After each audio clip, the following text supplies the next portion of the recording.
Včeraj smo praznovali državni praznik Dan suverenosti. Na ta dan je pred 30 leti zadnji vojak Jugoslovanske ljudske armade zapustil ozemlje Slovenije, kar je pomenilo konec osamosvojitvene vojne in začetek nove suverene Slovenije. Praznik ni sicer dela prost dan, a zato nič manj pomemben, predvsem, da se spomnimo na te dogodke, ki so usodno zaznamovali prihodnost naše države. Nocoj poudarjamo. V občini Šmartno pri Litiji je bil potrjen rebalans proračuna za letošnje leto. Trbovlje bodo domala 100% priključene na sistem centralne kanalizacije. Zgodovina občine Moravče je bogata, med drugim je v njej do danes delovalo 20 županov.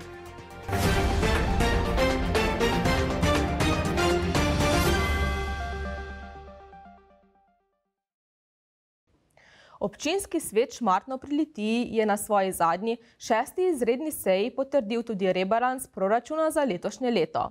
Ta je vedno potreben za usklajevanje občinskih prihodkov z odhodki zaradi različnih dejavnikov, bodisi da je prihodkov več od načrtovanih ali pa odhodkov. O tokratnih vzrokih je po seji spregovoril prvi mož občinskih financ občine Šmartno pri Litiji, Matej Adamič. Bistvena sprememba tega rebalansa je, kar se odhodkovne strani tiče, zmanjšanje sredstev za izgradnjo vrtca. Namreč, kot smo slišali na seji, se je zapletlo z odkupi oziroma pridobitvami zemljišč, tako da se sama izgradnja ni še pričela in se tudi v letošnjem letu verjetno ne bo, ker smo že konec leta. Tako da so se sredstva za samo izgradnjo zmanjšala oziroma odstranila iz proračuna za letošnje leto. Na drugi strani pa tudi predviden kredit, ki je bil za samo izgradnjo, gre tudi ven. Tako da to je bistvena sprememba oziroma, bom rekel, največja sprememba. Potem so pa še razne prilagoditve postavk, kot so za modernizacijo oziroma asfaltiranje cest, potem na zakonskih nalogah, se pravi šolskih prevozih. V jeseni je bil oziroma čez poletje je bil razpis, dobili smo dodatne linije oziroma cene so bile tudi višje, tako da se je tam prilagodilo oziroma povečalo sredstva, da se do konca leta zagotovuje šolski prevozi nemoteno. Potem za šolo, za odprtje novega oddelka vrtca na Javorju, za tekoče vzdrževanje cest, namreč vemo, da je to vsakoletna problematika, ki zavzame kar velik del proračuna. V proračunu je bilo nekoliko manj sredstev za to zagotovljenih, tako da do konca leta bomo to poplačali s to spremembo, da smo zagotovili zadostna sredstva. Občina posluje povsem normalno, tudi samo gibanje proračuna ni problematično. Je res, da prilagajamo glede na zmožnosti na prihodkovni strani. Seveda obstajajo določene želje, ki bi imeli recimo občani in tudi župan bi imel določene investicije, ampak bom rekel, tako kakor zastavimo proračun, ga tudi normalno nekako izvajamo oziroma izvršujemo. Tretji od 4 evropskih projektov v sklopu uredbe za razvoj regij v Trbovljah je ureditev kanalizacije za skoraj 51 objektov, s tem pa bodo Trbovlje v skoraj 100% priključene na javno gospodarsko infrastrukturo odvajanja in čiščenja odpadnih voda.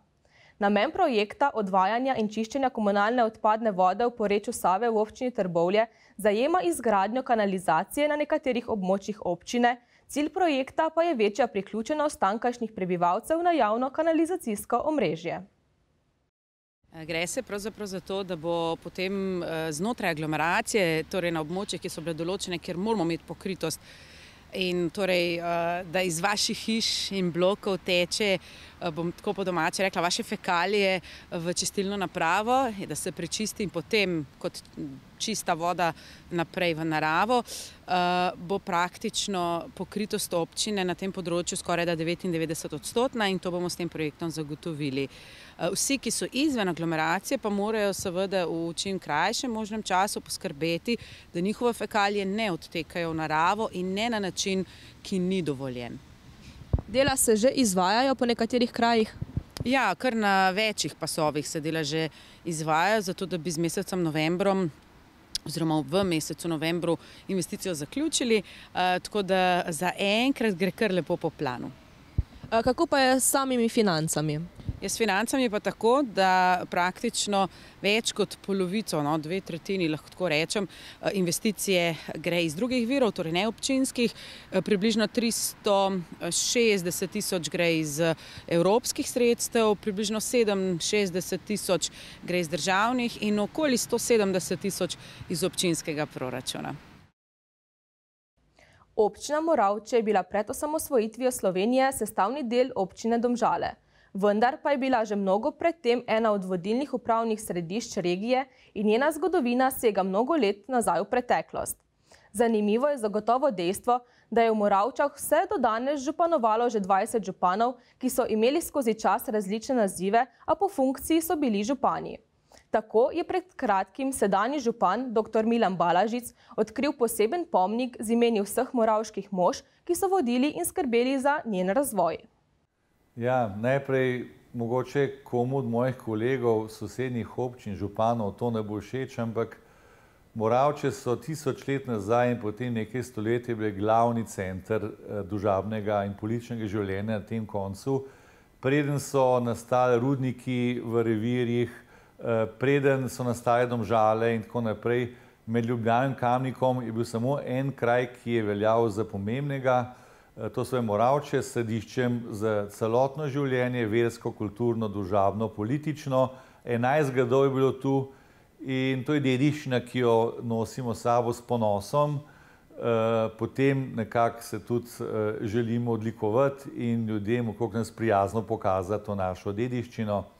Res je, da bomo kmalu praznovali 170 let prvega izvoljenega modernega župana v Moravčah. Leta 1853 se je to zgodilo in pred nastankom novodobne občine leta 1994 smo imeli 20 županov, imenovali so se tako in drugače in lahko rečem, da je to zgodovina, na katero smo ponosni in želimo jo torej predstaviti vsem ljudem, pa seveda zraven tudi našo kulinariko. To predstavljanje ne more iti brez suhega grla in lačnega želodca, tako da vabljeni v Moravče.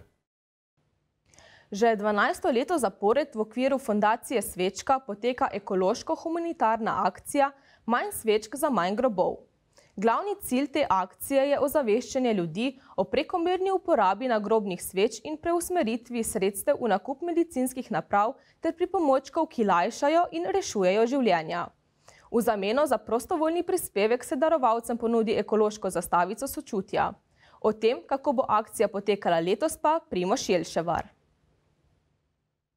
V letošnjem letu poteka akcija v 24 različnih občinah, kar je kar nekako rekordno do sedaj.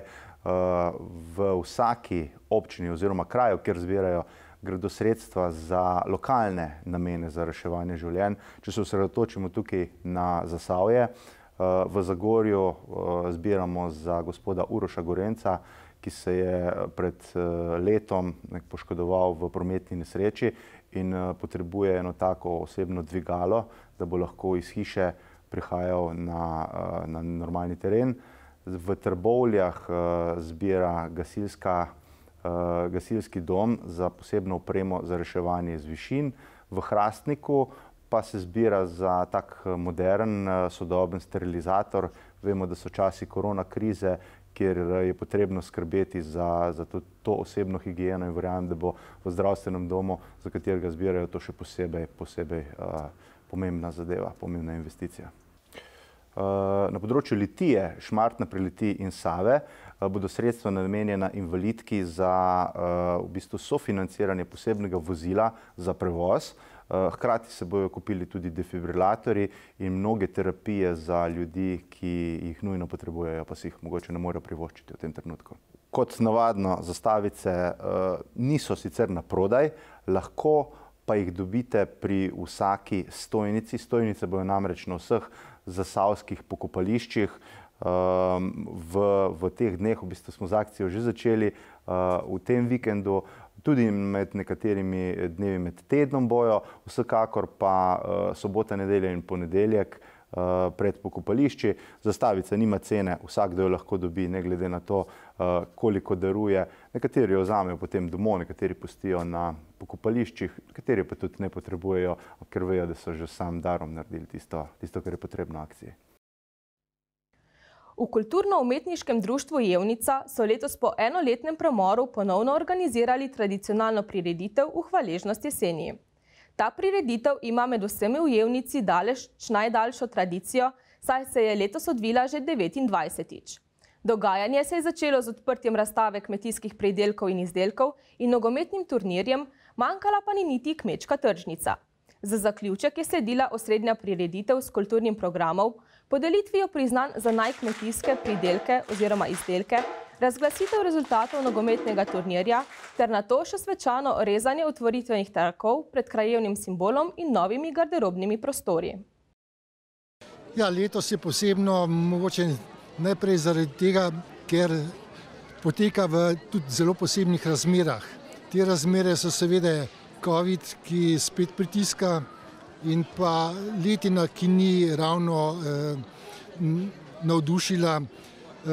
Torej, ko smo šli naokoli po terenu do ljudi in smo jih vabili na našo prireditev, so rekli, ja, saj ne vemo, kaj bi sploh lahko bilo primerno na vašo razstavo. No, pa smo jih vseeno prepričali, da ni pomembno samo izkazati se z nekimi rekordnimi in sploh pridelki, ampak da je predvsem važno sodelovati, da je važno opozarjati, da kmetje so pomemben del naše družbe, še celo to, da razmere kažejo, da bodo v prihodnje samo še bolj pomembni, ključno z vrtičkarji, ker ni skrivnost, torej hrana postaja vse dražja in dražja. No, torej, mi smo letos združili silo še s krajevnimi drugimi organizacijami, s krajevno skupnostjo in s športniki. Na srečo se je ujelo, da so v krajevni skupnosti in pa športniki pripravili nekaj novih pridobitev in smo skupaj zapakirali pač v to našo skupno prireditev. Tako da se danes res veliko dogaja in smo dogodku tudi dali ime kar festival. Mi imamo v glavnem to prireditev zelo utečeno. Dvomim, da bomo spet imeli tako srečo, da bi pridobili neke take partnerje, ki bi tudi ponudili neke svoje dosežke, ampak se bomo morali zanesti predvsem na lastno znanje, na lastno energijo. In jaz upam, da ljudje so na današnji prireditvi videli, da ta prireditev ima svoje poslanstvo, ima svoj smisel in da bo zadeva živela še naprej. Dobrodelni pa so bili tudi v Hrastniku, kjer je v nedeljo potekal dobrodelni koncert v organizaciji Kut veter, sredstva pa so se zbirala za dom starejših v Hrastniku. Spomnimo, v času letošnje pandemije virusa COVID-19 so se pokazale vse slabosti obstoječega doma starejših, ki ni bil nikoli namenjen tej dejavnosti.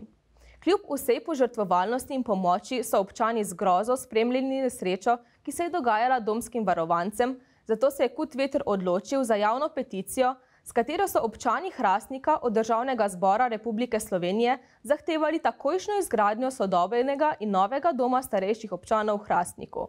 Več pa Slobodan Filipovič.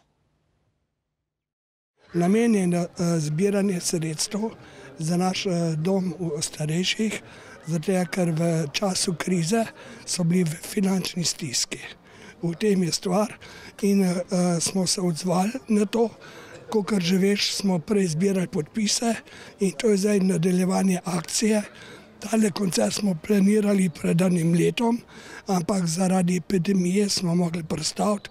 Zdaj smo pa rekli, letos ga bomo pa naredili, pa karkoli bo, pa bo. Odziv lahko že malo vidimo, kako ljudi prihaja, ste zadovoljni z njim?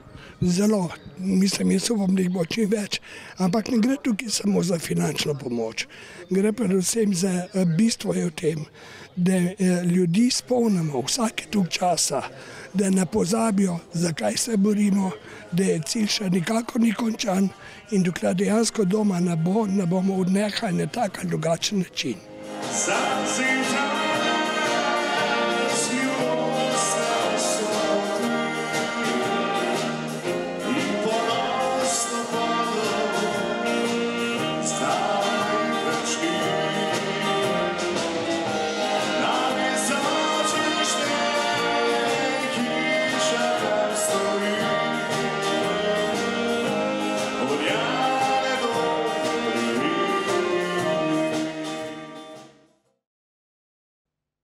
Trboveljski katapult in šola SOS vabita na enodnevno delavnico Matematika brez svinčnika in papirja profesorice Alenke Knez.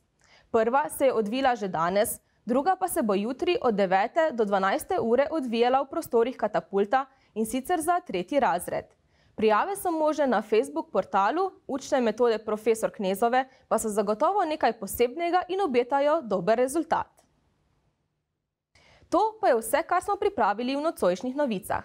Hvala za pozornost in nasvidenje do prihodnjič.